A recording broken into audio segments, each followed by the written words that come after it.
So guys, here, have a look at the box here. It's completely massive. It's but the best thing about it, I guess, is the monitor is well padded.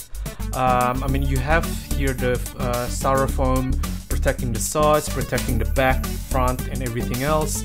I'm just taking out the different sort of cables here. You get all sorts of cables for the different video output, I guess, on the back of the monitor.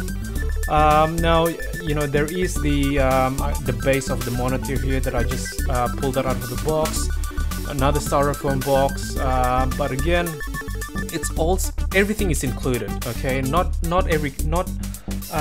all of the monitors that I've purchased in the past it includes all of the cables, but this one it does. You don't have to buy anything else that you don't want to. But maybe we should go straight away to the reasons of why I purchased this monitor. It's basically a 27-inch monitor that I've been looking around in the market with a screen resolution of 2560 by 1440, which is in strike contrast of the more popular 27-inch monitor now, where it's providing a very wide display.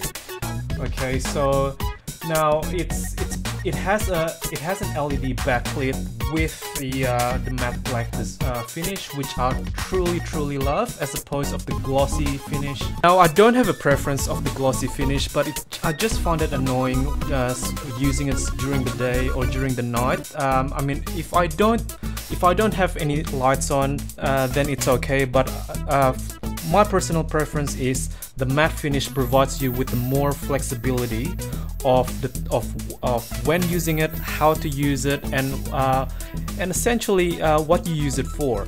So look, we'll go back to the accessories, or what it includes as within the box here. It has this I guess the manual, you know, like it shows you the defective dot policy, which is very good. As with all of the Asus standards. Now we go straight back to the you know, the technical details, I suppose, you know, of the monitor, because this is a very impressive monitor. And you know, there are a lot of, I guess, a lot of more features, not technically per se, but just what you get out of this monitor as opposed of other 27-inch monitors. You know, you get all of the cables, like I've told you earlier. You just saw the audio cable there. I mean, it has an inbuilt speakers, but again, seriously, don't use it. Okay, it's just there for convenience. It's not there as a necessity. So you have the power cable as you expect. And what else do we have here? So I'm probably gonna put it one by one. You get the normal VGA cable. Please don't use it. With this type of monitors, you'd be doing yourself a crime if you use it. So you have here the dual link DVI, which you will want to get out of maximum resolution anyway. It's either you use this or a display port if you have a video card that caters for it. HDMI cable, I wouldn't recommend it, just because of the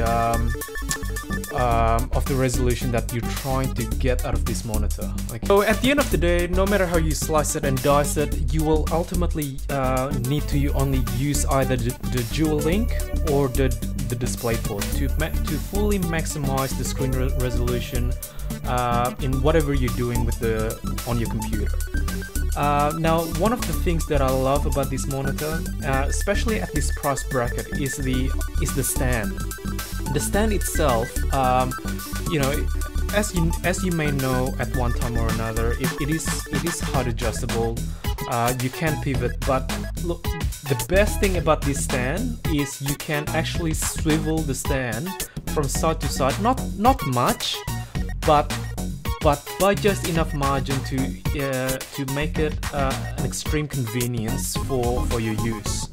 Okay, like you see on the screen here, I don't think there is another monitor on the market that can actually provide you with this feature.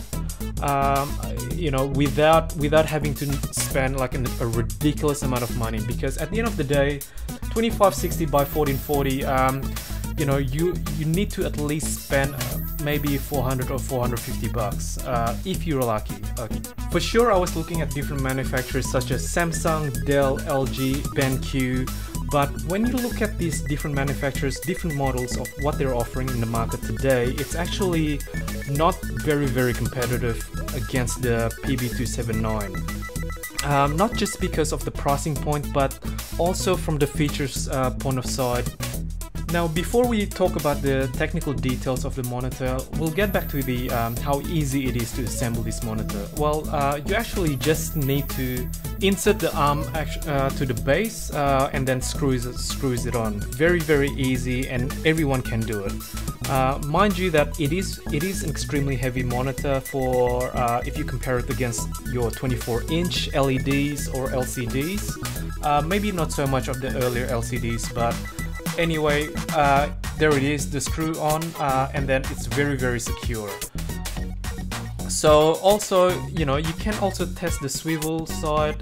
You know, you can move it side to side, change the angles, pivots, everything else. I mean, I don't really use the pivot, but the one thing that I really love when looking at the other monitors is it has to be height adjustable. It really depends on your desk, obviously, and the height of your chair. I'm just gonna take you around the monitor, have a look at the back. Hopefully you'll be able to see the finish from Asus. It is very top notch.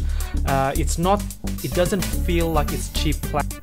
Now, moving towards the finished design or the finished quality of the monitor, I do have to say that the Asus monitors have been spot on since day one, since they've been making monitors, I should say maybe, I don't know, more than 10 years ago.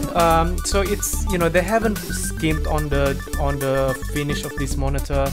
It's very well designed. There's no well, I guess this is touching on my personal preference. There's no you know, shiny parts anywhere or glossy parts anywhere, apart from that strip. Basically, as you can see that, you know, it is slightly glossy there. You can see a reflection. Now, this is one of the things that I love. The cable management, I guess, routing or device that you can use for your power cable or one of your video cable. Having a lot of inputs also provides you with the flexibility of having maybe 2 or 3 different devices plugged into this monitor. You can have a display port coming out of your video card, as well as HDMI coming out of your console. So you can change or use your monitor as a multi-device usage. So this is one of the things that I love about this monitor. It's very, I guess, easy to move. Again, it's extremely light for its size to some extent. I mean, comparatively, that, you know, the 24-inch monitors these days are getting lighter and lighter. So now, while I show you how easy it is to change the height, the viewing angle, the viewing orientation of the monitor, this is probably a good chance or a perfect chance for me to talk about the main features or the technical aspects of this monitor. It's very impressive on its own. Bottom line, if you look at the specs of this monitor, it can stand on its own 2 feet if you compare it against any other monitors that's double the price or even triple the price. Maybe not quadruple the price, such as the 4K monitors out in the market today, but moving on to the panel itself, it's very impressive. I was really expecting this monitor to be meeting my expectations, but currently and quintessentially, it's just blown everything out of the water. Like, just to give you something that you can relate to, guys, I've been using a lot of panels over the number of years, but the problem is, and I think it's the same with a lot of people, is that we've never used a TNS or TN or an IPS panel all together at the one time. So therefore, having the opportunity to at least use these 3 types of panels at once is a really good comparison or a really good measuring stick just to at least decide which one would be the best for, at least for me. You know, like what I use it for, when I use it for during the day, and also not to mention the type of lighting that I have in my room, because the type of lighting will basically determine which panel that is suitable for you. But moving on to this panel itself, with the Asus monitor, it is a PLS panel which provides you with a greater viewing angle in comparison to even an IPS panel or certainly a TN panel. But moving on again, you know, like the panel quality itself, I've heard a lot of reviews, I've read a lot of reviews on the internet that, you know, like the edge of the screen, the left and particularly the right edge of the screen, you know, it has like a blue hue or white hue, you know, differentiation between the other parts of the panel. I can't really see it in my case. Maybe it's the lighting of the maybe it's the lighting in my room, but it doesn't really bother me. Okay. I mean, when one of my monitors currently now is a TN panel, and it's certainly better than a TN panel, and it is certainly better than an IPS panel that I have in front of me now. And I don't want to name brands, but in consideration of the price, again, what I paid for that monitor and what I paid for the Asus monitor, it's just ludicrous to even consider. The other monitors in the market today, look, we're really in a good time that we have a lot of choices. We have a lot of choices in the standard 1080p, 2.5K, or even one of those wide ass panels. And you know what, guys? The best thing about the market today is all of the monitors, bar 4K monitors, they're all very well priced. I'm not sure about the Asus new monitor though, the 27-inch, which is not the replacement of the PB series, but it's the PA series, which is the arts series for the professionals, or the how can I say this? It's like if you deal a lot with photography or deal a lot with Photoshop stuff, you know, this is probably the monitor for you, just because it's able to present a true or a truer representation of true colors. But I'm not sure. But the price itself is double, literally double of what I paid for this monitor, and maybe a little bit more and some change. That's your PA series. But I mean, if I'm not getting this for free, then I wouldn't have spent, you know, double the amount for basically it's essentially the same size monitor, but with minor improvements, maybe a single digit improvements in terms of color, in terms of contrast, in terms of whatever, you know. But you know, like, there's a lot of opinions out there for monitors in the market, but what I do really hate at the moment is just the pricing point of the 4K monitors. Whether it is your computer monitors or even your, you know, even for your home, it's just ridiculous. I mean, you can see here, it's for $500 you get LED, you know, a PLS panel, 80 million, is it 80 million to 1 contrast? It's just insane. It's like very well priced, and like maybe 5 or 6 years ago you would have paid like maybe $800 or $900 for this type of monitor with this type of quality as well.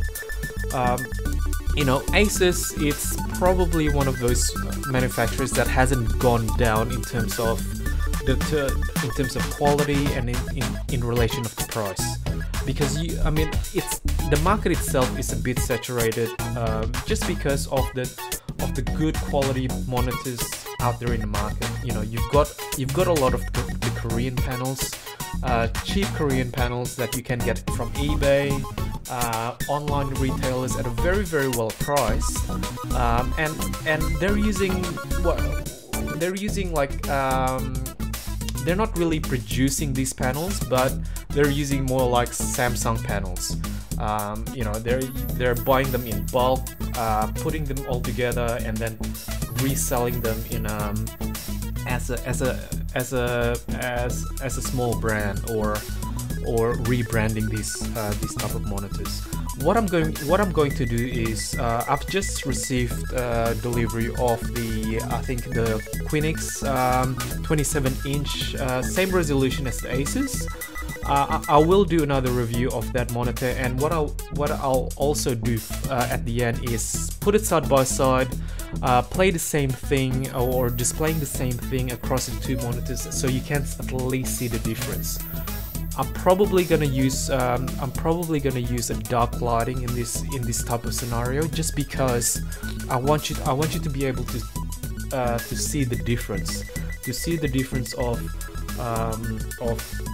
maybe the colors, or maybe the blackness of the shadows, or anything else. But I mean, going back to this monitor, I've been using this maybe for about 2-3 weeks. I didn't really want to do a review so quick after receiving the monitor, just because I really want to use it. Otherwise, you know, there's no point for me to spend that much money on a resolution that I'm not really familiar about. On a, you know, like if I really want a 27-inch, you know, this is a much heated subject, but if I really want a 27-inch monitor, I don't have to spend $500 and get it to 2.5K resolution. I could still be, well, this is before, but I could still be happy using a 1080p screen. But after using a 2.5K for the middle monitor here that I have, I'm never ever gonna go back to 1080, and that's I'm not lying. I'm not making this stuff up. I'm never ever again going back to 1080. At least for my home, or especially for gaming, because the difference that you get in terms of the width, the height, that extra resolution, it's just mind-blowing. So in comparison to a 4K screen, which is in reality almost twice as much as the Asus one, well, I don't know, like, it really, what seems funny is I switched this in the midst of playing I think Battlefield 3.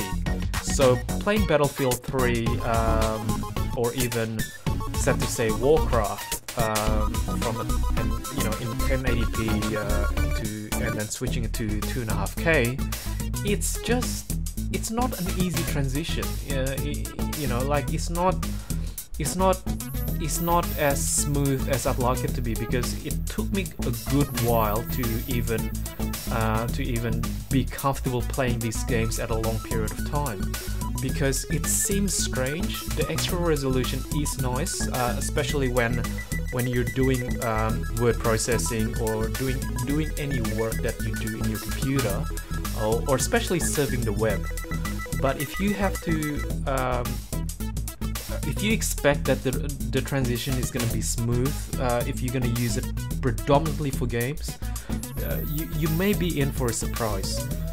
It's not a totally bad thing, but it's just something that you have to be very, very mindful about. One of the main features that I love about this monitor is just the general aesthetics of this monitor. I mean, you see here the cross ventilation that you see not just on the back of the panel itself, but also just near that arm there. You know, like when I touch this panel after using it for 2-3 hours maybe in a 30-degree environment, it's still relatively warm, as opposed to my TN panel, which is just on the side. So there you go, guys. I'm just gonna be quiet now, and hopefully all of this information that I've presented before I move on to the next segment would be sufficient for you to decide in choosing your next monitor. Now we have a couple of I think videos from GoPro, and this is not my own videos, just to put it out there, but this is probably a good way to present how well colors is projecting through this monitor. It's just insane. I mean, you know, it's not all the monitor. It's yes, it is about the how you shoot it, the type of camera, the quality of camera. But look, it's just the color itself is really rich. I mean, you can see the different shades of green there, and you can see you know, you can see the black in terms of the shadows. It's just insane. Like the shadow effect that you get in other monitors is really something that could be very annoying, especially when you're playing a game, but not so much on this. I mean, you can see like there the shadow on the bottom right hand corner there, like you know, like in the pipe there. It's really rich. I thought that in itself, the shadowness, the blackness of what it projects through the monitor, I thought it's not really important, but it does make a difference. I mean, if you have a bit of money to spare, mind you, you know, it's not really a requirement, but it would be nice to upgrade your monitor. I mean, you only need to upgrade once every maybe 5 or 6 years. So let's talk about the things that I love and the things that I hate about this monitor. I mean, I love everything there is to love about this monitor to no end. I love that it's able to be height adjustable. You can pivot it, you can adjust. Well, it's fully adjustable, and I love the panel. I love the buttons. I love the just the pure simplicity and the design and the construction of the monitor. I can talk, and I can recommend this monitor to anyone without hesitation. So moving on to the things that I hate, it doesn't have any USB ports. All of the monitors around this price range, around this maybe 2.5K mark resolution, it has a USB hub on the back, and especially a USB 3. So that's it from me, guys. Until next time, I hope you enjoyed this video and the information that I've delivered. If you haven't subscribed to my channel, please do so. Follow me on Twitter, like me on Facebook. I've got an Instagram account, follow me on that as well. If you haven't already done so, please watch my other videos on my channel. I'm getting into the stage where I'm thinking about doing more gaming videos than reviews, unboxings, and so on and so forth, because I don't have that money to do an unboxing every single week. I don't get any freebies like the other people, so please share your comments, please share me your thoughts, and hopefully I'll see you next time. Cheers.